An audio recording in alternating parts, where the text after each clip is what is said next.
Does America really have a godly heritage? Indeed it does. Abundant documentary evidence of that fact is available in tens of thousands of historic documents. In fact, the history in and around just this one building clearly demonstrates America's godly heritage. This is Independence Hall in Philadelphia, the birthplace of American liberty and the cradle of American constitutional government. It was here on July the 2nd, 1776, that our founding fathers in the Continental Congress approved a complete separation from Great Britain. It was 2 days later, on the 4th of July, that they approved the Declaration of Independence, and then 4 days after that, on the 8th of July, they took that new declaration, they walked outside, they stood on the steps of Independence Hall, and they read that new declaration to the crowd that was assembled around the building. They then rang this bell, the famous Liberty Bell. Now, most folks assume that this is called the Liberty Bell because it rang when America announces liberty, but that's not the case. It's called the Liberty Bell because of the Bible verse from Leviticus 25:10 that's emblazoned around the top of the bell. Proclaim liberty throughout the land to all the inhabitants thereof. This Bible verse accurately describes what happened on July the 8th, 1776, when liberty was announced to the people and the Liberty Bell was rung to proclaim liberty throughout the land. Right around the corner from Independence Hall and the Liberty Bell is this building. This is Carpenter's Hall. This is the building in which the very first American Congress met, even 2 years before they declared independence. In 1774, as the 13 colonies saw the approaching conflict with Great Britain, 40 of America's leading statesmen gathered here in preparation for that coming conflict. Those 40 luminaries included individuals such as Patrick Henry, John Adams, George Washington, John Jay, Samuel Adams, and many others. Now, most of those 40 had never met each other before they gathered here, so when they assembled here for the first time, what'd they do? They opened with prayer, right here. But it was not a dinky little superficial type of prayer like might be prayed at a public gathering today. No, it was a profound time of prayer. It was led by the Reverend Jacob Duché, a nearby minister from local Christ Church just a couple blocks away.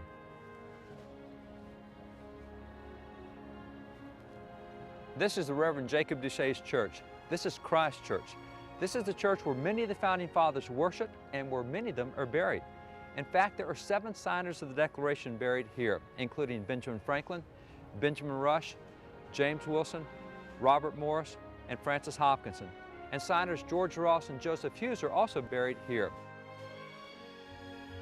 So many founders worshiped here at Christ Church that around 1910, a famous stained glass window, now called Patriots Window, was added to the church, showing many of the founders and famous Americans who attended here. Shown in the window are Robert Morris and his family. Robert Morris was one of the elite group of 6 founding fathers who signed both the Declaration of Independence and the Constitution. There's also George Washington and his wife, Martha. And Alexander Hamilton, a signer of the Constitution and an author of the Federalist Papers. And Dr. Benjamin Rush, a signer of the Declaration and the father of public schools under the Constitution. And here is Joseph Hopkinson, a federal judge and a constitutional attorney who was the son of signer of the Declaration, Francis Hopkinson. In fact, here is signer Francis Hopkinson with another of his sons. And this is John Penn and his family. And this is Benjamin Franklin and his daughter, Sarah. Franklin is another of the 6 who signed both the Declaration and the Constitution. He was also governor of Pennsylvania after the Revolution. Not only did Franklin attend church here, but this is pew number 70, which Benjamin Franklin held in this church for 60 years. This is the pew where he and his family sat when attending church here. And this is pew number 58, where George and Martha Washington sat while attending church during the 7 years that he resided in Philadelphia as President of the United States. This is pew number 52, where Robert Morris sat during services. Pew number 60 is where John Penn sat. And pew number 65 is the pew of Francis Hopkinson, who played the organ here in this church and is responsible for this work from 1767. This is America's first purely American hymn book. It was from Christ Church that the Reverend Jacob Duché came here to Carpenter's Hall to open the very first American Congress with prayer. Of that time of prayer, John Adams reported, "The Reverend Duché, unexpectedly to everybody, struck out into an extemporary prayer which filled the bosom of every man present. I must confess I never heard a better prayer, with such fervor, such ardor, such earnestness and pathos, and in language so elegant and sublime for America and for the Congress. It has had an excellent effect upon everybody here. Silas Deane, who became a famous American diplomat, was also a member of that first Congress, and he said that it was, quote, a prayer worth riding 100 miles to hear. that is, it was worth spending 3 days on horseback to arrive in time for that prayer. So profound was the prayer that Deane reported, quote, Even Quakers shed tears. in addition to the momentous time of prayer that morning, Congress also read from 4 chapters in the Bible. One of those chapters, Psalm 35, had particularly impacted the group. As John Adams reported to his wife Abigail, I never saw a greater effect upon an audience. It seemed as if heaven had ordained that psalm to be read on the morning. I must beg you to read that psalm. numerous other delegates also commented on that profound time of prayer and Bible study here at Carpenter's Hall, which is yet another clear reminder of America's godly heritage. After that first year when Congress met in Carpenter's Hall, the next year they met here in Independence Hall. This is the room that for several years was the home of the Continental Congress, the Congress that produced so many of our famous founding fathers and great national leaders and military generals and U.S. presidents. In fact, America's first 4 presidents all served in Congress in this room. An interesting anecdote involving one of those 4 occurred here in 1777. John Adams of Massachusetts, who went on to become America's 2nd president, became close friends with Dr. Benjamin Rush from here in Philadelphia while both were serving here in Congress during the Revolution. Both had signed the Declaration of Independence together. Dr. Rush, known as the father of American medicine, had been appointed by Congress as the Surgeon General of the Continental Army. In 1777, he traveled the battlefield hospitals, helping the wounded and checking on the medical conditions before returning to Congress. In 1777, the American Revolution was not going particularly well. America was losing many more battles than it was winning. At this time, with the outlook so bleak and the war going so poorly, Dr. Rush returned to Congress and in this room leaned over to John Adams and asked him if he thought that we could actually win the revolution. Adams' answer was clear and unequivocal. He simply replied, Yes, if we fear God and repent of our sins.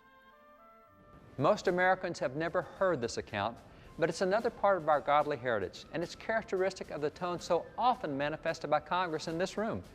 In fact, the Continental Congress issued 15 separate prayer proclamations during the Revolution, calling the country to days of prayer and fasting, or prayer and thanksgiving, depending on the specific circumstances at that time.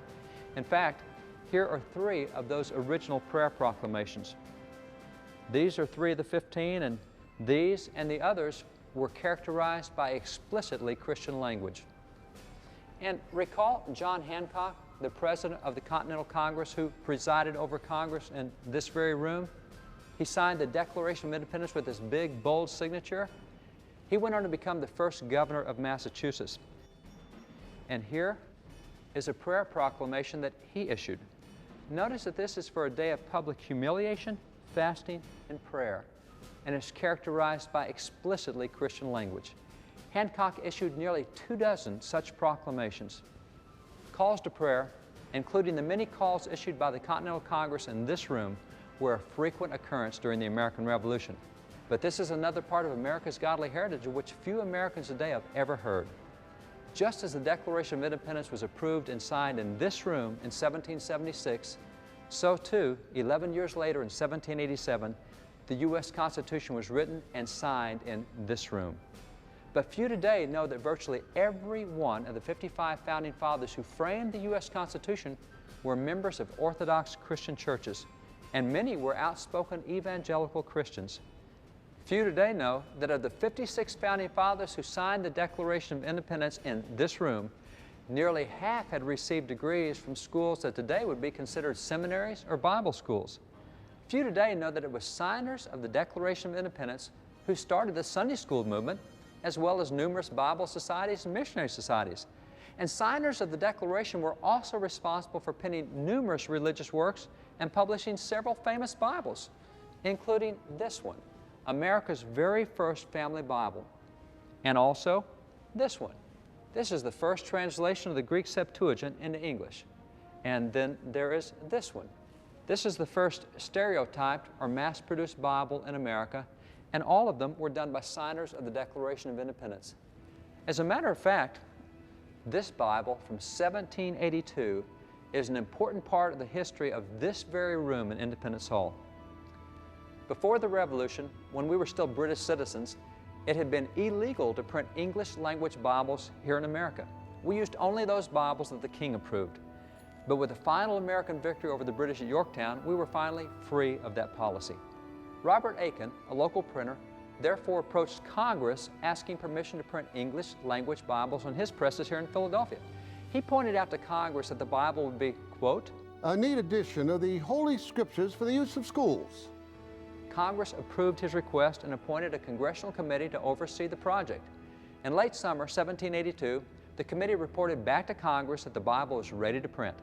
And so, on September the 12th, 1782, Congress, in this room, officially approved that Bible. It soon began rolling off the presses, and this is the final product.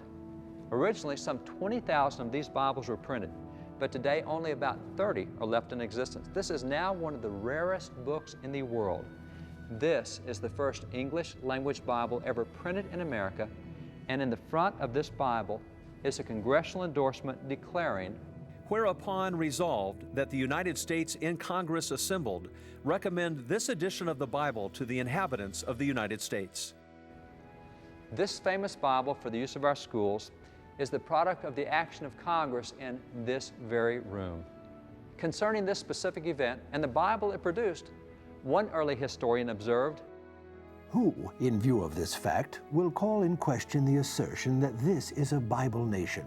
Who will charge the government with indifference to religion when the first Congress of the States assumed all the rights and performed all the duties of a Bible society long before such an institution had an existence in the world?" Indeed, Congress itself was America's very first Bible society. These are just a few of the many examples of America's rich, godly heritage.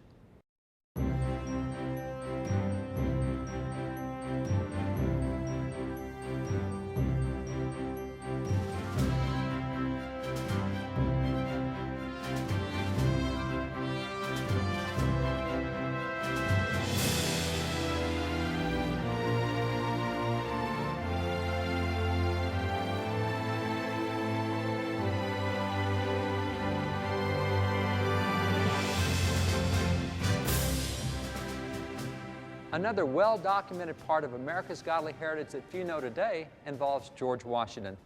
Significantly, George Washington served in this room as a member of the Continental Congress in 1775, and it was here that he was chosen to become the Commander-in-Chief of the Continental Army.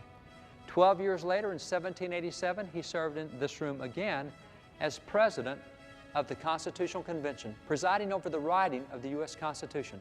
These facts are well known. However, there's a long famous but now forgotten account of the young George Washington that appeared in school textbooks for generations. It involves a military battle in which George Washington's life hung in the balance for over 2 hours, but was miraculously spared. In fact, Washington himself openly acknowledged that it was only by the direct intervention of God that he had remained alive. The incident transpired in America's French and Indian War, which occurred in the 1750s, some 20 years before the American Revolution. At that time, both England and France, two long-standing bitter enemies that had fought each other for centuries in Europe, they were both claiming the same land in America along the Ohio and Mississippi rivers. They went to war to settle that dispute, and those living in America at the time took sides, with most of the Indians joining with the French and most of the American colonists joining with the British. Great Britain, seeking to drive the French from the inland parts of America, dispatched some 2,000 hand-picked veteran British troops to the colonies. Those troops, under the command of distinguished General Edward Braddock, arrived in Virginia and were joined by 100 Virginia buckskins led by their 23-year-old Colonel George Washington. Braddock then set out for the mouth of the Ohio River to expel the French from Fort Duquesne, which is now the city of Pittsburgh, Pennsylvania. Having traveled hundreds of miles, Braddock arrived here in western Maryland, where he temporarily halted the troops and constructed Fort Cumberland on the very location where this church now sits. Even though he was still more than 100 miles from Fort Duquesne, Fort Cumberland would serve as a staging ground for the attack. Fort Cumberland no longer exists today, But this is Fort Necessity, which was built by George Washington the year before Braddock came to America, when George Washington had led Virginia's military forces in an unsuccessful attack against the French at Fort Duquesne. Well, even though Fort Cumberland no longer exists, this gives you a good idea of how it would have appeared at the time. From Fort Cumberland, Braddock dispatched his force in several ways. First, he sent out 700 as an engineering force with axemen and military protection to open a road through the wilderness. Next came Braddock, George Washington, the Virginians, and 1,200 chosen British troops. This was the principal military force. Last came the baggage and heavy equipment wagons, bringing up the rear with some 400 soldiers. Several weeks later, on July the 9th, 1755, Braddock's forces had reached this very point. This is now Braddock, Pennsylvania, but it was only 7 miles from the French fort. While following a pathway through these woods, they walked into a waiting ambush. Right here, the French and the Indians opened fire on them from both sides. But not to worry. Form line of battle! Braddock's troops were battle-hardened British veterans. They were accustomed to war. Unfortunately, they were veterans of European wars. And in Europe, warfare was traditionally conducted on an open battlefield. One army lined up at one end of the open field, the other army lined up at the other end of the open field. They looked at each other, they took aim, and they fired. No running, no hiding. Everyone stayed in the open. When the 700 troops in that advance party came under attack, they turned and fled and ran directly into the 1,200 troops behind them that were still advancing, created mass confusion, and it ended up that most of the battle took place right here in these woods. From these trees, the Indians were shooting down on the British. From behind these rocks, they were shooting at the British. From under logs, they were shooting at the British. The British had no clue what to do. In fact, when they came under fire in the ambush, they did exactly what they'd been trained to do. They didn't run, they didn't seek shelter, they simply lined up shoulder to shoulder along the bottom of the ravine, and they were promptly slaughtered. In fact, over the next 2 hours, of the 1,300 British and American troops, 714, more than half of them, were shot down. Only 30 of the French and Indians were shot, and most of those were by Washington's Virginia buckskins, who were accustomed to woodland warfare and who had taken cover when the attack began. Even among the officers, the British losses had been enormous.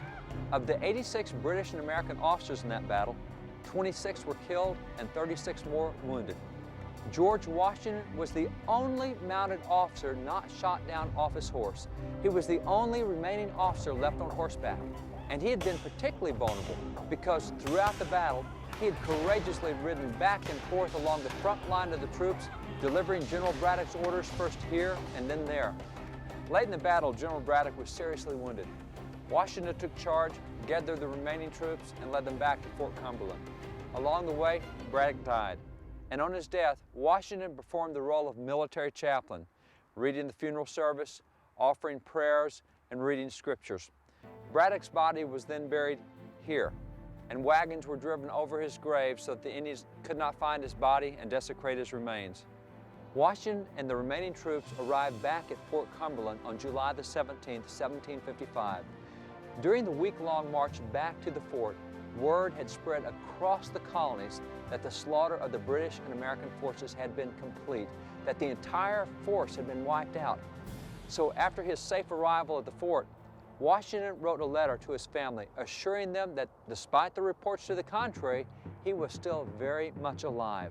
He told them, "As I have heard since my arrival at this place a circumstantial account of my death and dying speech, I take this early opportunity of contradicting both, and of assuring you that I now exist and appear in the land of the living." Washington assured his family that he was indeed alive, but just barely. He explained that after the battle was over, he had taken off his jacket and had found 4 bullet holes through it, yet not a single bullet had touched him. And he had horses shot from under him, but he had not been scratched. Washington therefore told them, "I now exist and appear in the land of the living by the miraculous care of Providence that protected me beyond all human expectation." As word of God's protection of Washington spread across the colonies, the Reverend Samuel Davies even mentioned it in this sermon, preached just a few weeks after the battle. By the way, Davies was a leader in the American revival known as the Great Awakening, and he was considered the greatest pulpit preacher in America. In this 1755 sermon, the Reverend Davies expressed his belief that God's special intervention in behalf of Washington during that battle suggested that God probably had something special planned for Washington in the future. Of course, 20 years later, it was apparent that God definitely did have something special planned for George Washington, and the entire nation has benefited as a result. Additional evidence of God's miraculous and direct intervention in that 1755 battle was provided 15 years later in 1770, which was then a time of peace. George Washington returned to the area near where he had earlier battled the French and Indians. An old Indian chief from far away, having learned of Washington's return, traveled across the state to meet with Washington. The ancient leather-faced chief sat down with Washington and face to face over a council fire explained that he had been a leader in that battle 15 years earlier, and that during the battle he had instructed his braves to single out the officers and shoot them down, knowing that if he could slaughter the officers, they could scatter the remaining troops and then easily destroy them later. Washington, like the other officers, had been specifically singled out, but after dozens of unsuccessful attempts by the warriors to shoot him down, the chief concluded that Washington was under the care of the Great Spirit, and he instructed his braves to cease firing at him. He told Washington, I have traveled a long and weary path, that I might see the young warrior of the great battle. I am come to pay homage to the man who is the particular favorite of heaven, and who can never die in battle. Significantly, others from that battle provided identical testimony. For example, another chief testified, Washington was never born to be killed by a bullet. I had 17 fair fires at him with my rifle, and after all could not bring him to the ground. Clearly, God's intervention in the preservation of George Washington was apparent both to his foes as well as to his friends. Today, a huge memorial to George Washington has been erected to commemorate the site of that battle. What would have been the impact on America had Washington been shot down in 1755? Nearly 2 centuries later, President Calvin Coolidge answered that question, declaring, Washington was the directing spirit without which there would have been no independence, no union, no constitution, and no republic. We cannot yet estimate him. We can only indicate our reverence for him and thank the divine providence which kept him to serve and inspire his fellow man. Significantly, even Washington understood that he had played a critical role in America's formation, but he also recognized that it had not been the result of his own skills, but rather the favor of God. As he humbly acknowledged, I have only been an instrument in the hands of Providence. The remarkable account of God's direct intervention in the life and affairs of one of our greatest national heroes appeared in American history textbooks for nearly a century and a half. It's a well